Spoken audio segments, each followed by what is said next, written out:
Hey, welcome back to the Unforgettables halftime show here at East Wake High School in Wendell, North Carolina. As it's a 3-point lead for the Warriors, 29-26. It's time for the Coach's Corner as we get ready to recap the varsity women's action.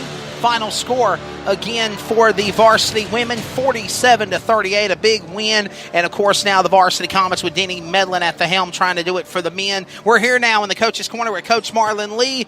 Coach Lee, I know you got to have a sigh of relief, and you beat your nemesis in the Greater News 3A East Wake. Talk about the respect you've got for Tony Dupree and the Warriors and getting the win here on the road at that. Oh, most definitely. There's a whole lot of respect for Tony Dupree. She's been coaching here probably some 12 or 13 years, and the number of years that I've coached too,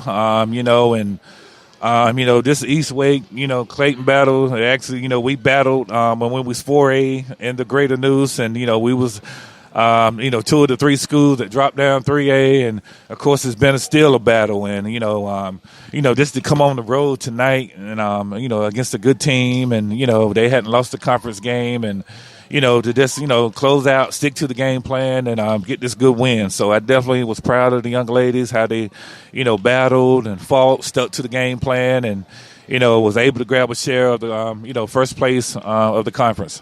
Hedinger had some pretty good shots of making some points. So did, obviously, Kaija Washington with only 2.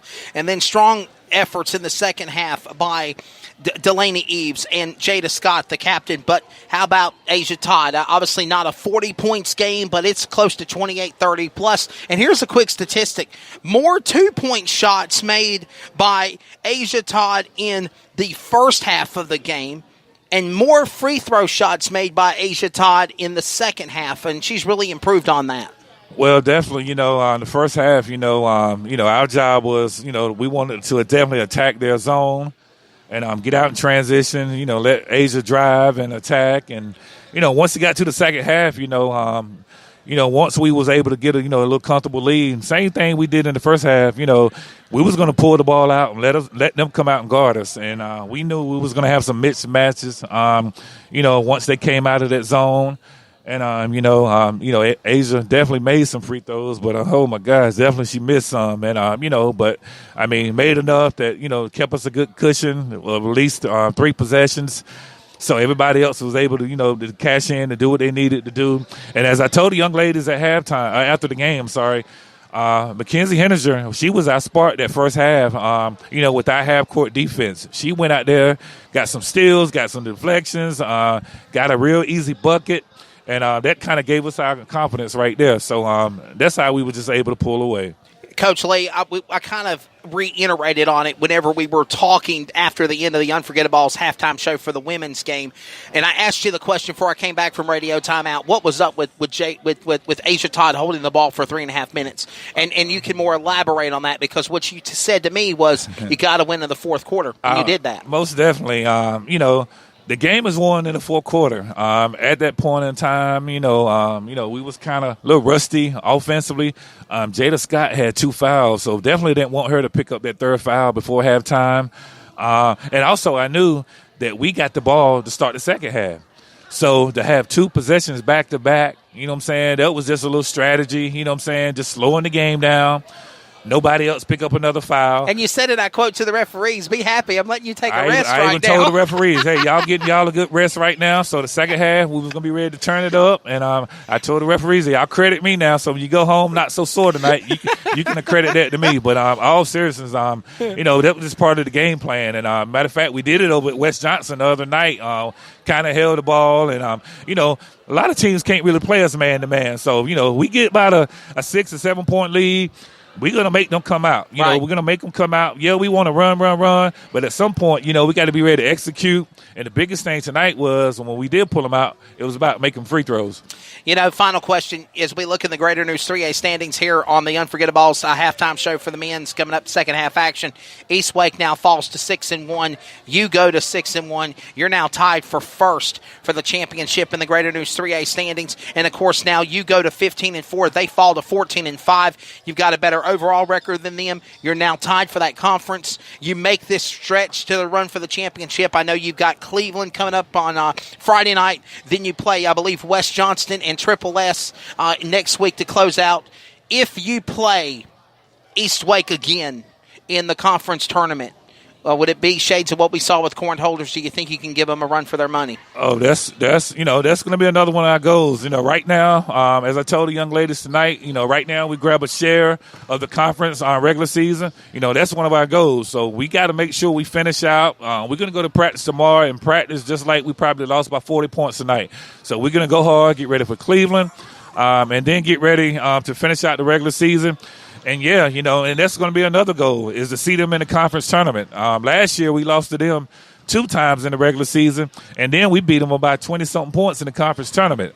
So, that's going to be another goal, to be back-to-back conference tournament champs and, go into the playoffs with some momentum and, hopefully with a good record and, having that number 1 seed, that'll give us, hopefully, I know it will give us 1 home game in the playoffs, but maybe, 2 or 3. So it's going to be big as we close out the regular season and into the conference tournament. Congratulations on your big win in Wendell. Good luck the rest of the way. We'll see you Friday against Cleveland. Thanks for all you do. Thank you very much. Yes, Coach sir. Marlon Lee for the Comets. Again, getting his thoughts on the game. A big win, 47-38 over their conference rival of the East Wake Warriors. A matter of fact, so much more special and put a seal of approval on it. The nail in the proverbial coffin on the road here at East Wake as well. A road win for the Comets as now they tie in the conference at 6-1 for the championship in the Greater News 3A Girls Division.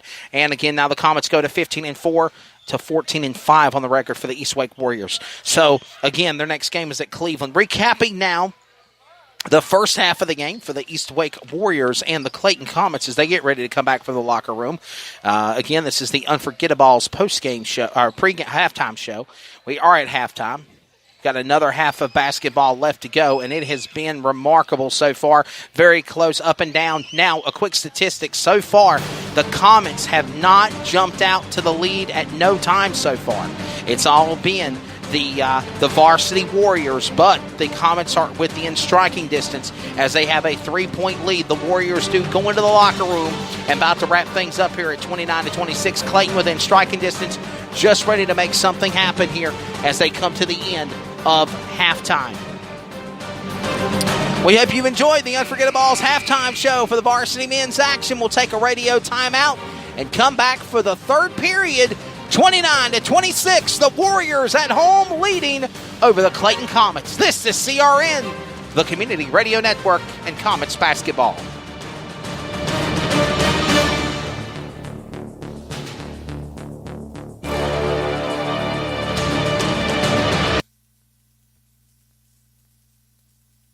Unforgettables. Nice.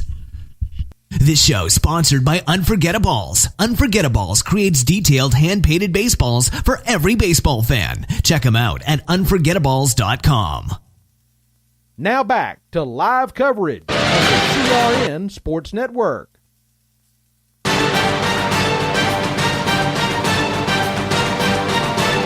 Getting ready for second half action. It's the Comets down by 3, a 3-point lead the Warriors have now here at East Wake High School. Hope you've been enjoying the Unforgettables halftime show. Coach's Corner with Marlon Lee.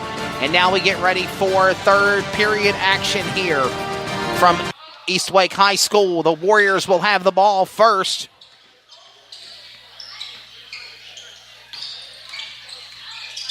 Number 0, Vic with the ball. Sets it up now to Win. Win at the top of the key, looking now for Brandon Mitchell. Mitchell will put in his 2 points, and it'll count. So the second half going to number 22 of Brandon Mitchell, making some baskets and making points here for the Warriors.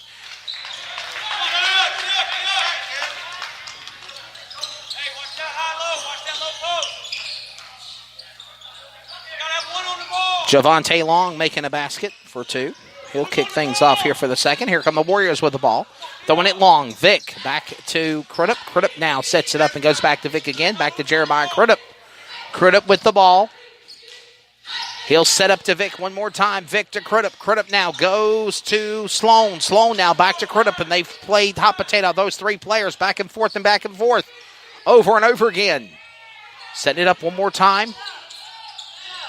Jeremiah Crudup goes back to Vic. Vic to Sloan. Sloan for three. No good. Air ball. Comets on the rebound, and they come back up court. So Clayton gets the rebound.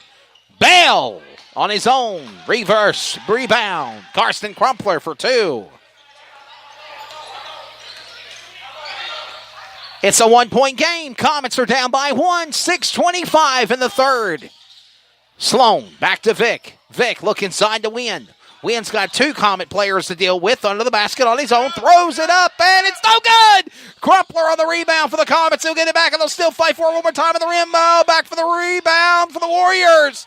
Then Crudup shoots. He's there. Rebound comes back to the Comets, and they come back up court. Led by Justin Bell.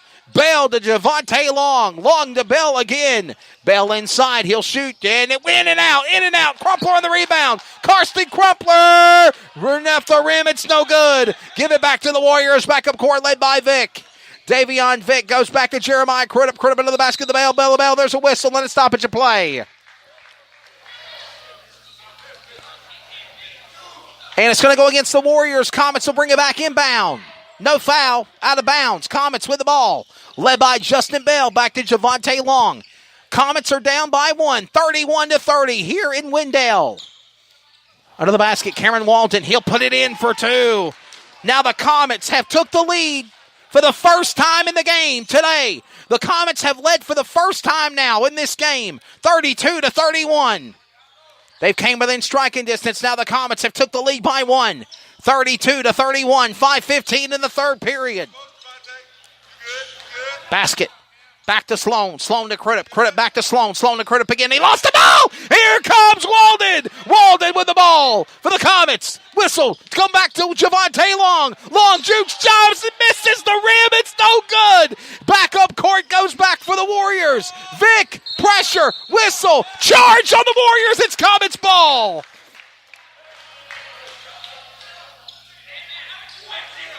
Foul on number 0 of Vic. That's his first. The senior, and the Comets will bring it back in court inbounds again. Comets are leading by 1, 32-31. Cameron Walden back to Javante Long, back to Justin Bell. Justin Bell back to Walden. Walden, and basket one! And it's a charge on the Comets. They're going to say it's against Clayton. Blocking foul on 24. Basket does not count for Cameron Walden. It went in, but it doesn't count. 32-31. And it will be the ball now for the Warriors. Mitchell back to Crudup. Crudup with the ball. Crudup now sets it back up to Vic. Vic looking for Sloan. Sloan's there at the top of the key. He'll now look for Crudup. Crudup is there. Two-man pressure for the Comets. Long got up under it in time. He about lost it, but Vic recovers. Vic with the ball now defensively inside the top of the key to Win. Win will go up for two. No good. Rebound for Cameron Walden to the Comets, and here they come up court. Back up court, Cameron Walden to Justin Bell, to Jaquan Ross. Ross is there, off the rim. Crumpler with the rebound. Javante Long for two. Off the rim, no good. Walden gets it back again. Third time's a charm. Will he make it? He will. 3 times a charm, and Cameron Walden, the senior for the Comets, making a 3-point lead here on the road in Wendell for the Comets. And we got a timeout. Stoppage of play. 34-31, 3:49 in the third. Oh, what a great game here on Comets basketball. Here on CRN, we'll be back after our radio timeout. Some energy drinks want to scare you. Some even want to bully you around. And the others, they're just blowing smoke. Packed with vitamins B3, B5, B6, and B12, the new HiQ Energy Drink comes available in 4 exciting flavors. Skyberry Fusion, Apple, Coconut Fruit Punch, and Lemon Lime. Natural caffeine, no preservatives, no crash, no bull. HiQ Energy Drink. Wings are for birds. Now back to live coverage on the CRN Sports Network. Back here after radio timeout, Comets are up by 3. First time they've led in the game so far. Trying to get a win over the number 1 seeded East Wake Warriors. Comets on the momentum train as they head down to